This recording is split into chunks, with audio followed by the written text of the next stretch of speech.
सर्वोच्च न्यायालयात असलेल्या क्युरेटिव्ह पिटिशनवर 24 तारखेला सुनावणी होणार। खोली सुनावणी करायची की नाही याबद्दल निर्णय होण्याची शक्यता। ठाकरे गटाचे नेते सूरज चव्हाण यांचा ईडी कोठडीतला मुक्काम वाढला। कोरोना काळातील कथित खिचडी घोटाळा प्रकरणी 25 जानेवारीपर्यंत तपास यंत्रणेच्या ताब्यात ठेवण्याचे निर्देश। ओबीसी आणि मराठ्यातलं प्रेम कधीच कमी होऊ देऊ नका, मनोज जरांगेंचं समाज बांधवांना आवाहन। तर सरकार जाणून बुजून आरक्षण देत नाहीये, जरांगेंची सरकारवर टीका। मनोज जरांगेंच्या पदयात्रेचा आजचा तिसरा दिवस। अहमदनगरच्या सुपामध्ये मराठा समाजाच्या वतीने आंदोलकांच्या जेवणाची व्यवस्था।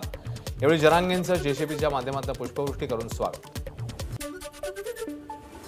मराठा क्रांती मोर्चाच्या माध्यमातून दादरमध्ये तातडीची नियोजन बैठक। मनोज जरांगेंचा मोर्चा मुंबईत दाखल झाल्यानंतरच्या नियोजनासाठी बैठकीचं आयोजन।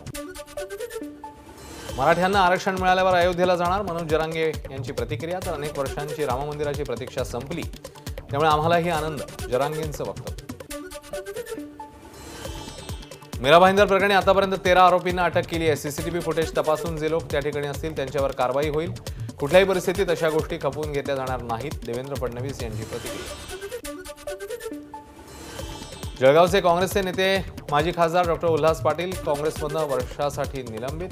काँग्रेस प्रदेशाध्यक्ष नाना पटोले यांची कारवाई।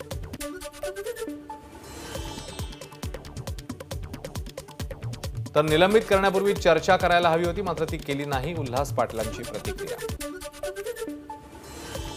राहुल गांधींच्या भारत जोडो यात्रेला अडवण्याचं काम सुरू, यामध्ये पंतप्रधान मोदींनी लक्ष घातलं पाहिजे, काँग्रेस प्रदेशाध्यक्ष नाना पटोलेंची मागणी।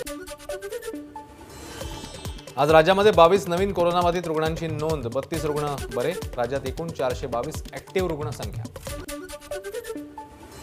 मनमाडच्या निमस कंपनीला आग, बॉयलर फुटल्यानं आग लागल्याची माहिती। कोणतीही जीवितहानी नाही, अग्निशमनकडनं आगीवर नियंत्रण।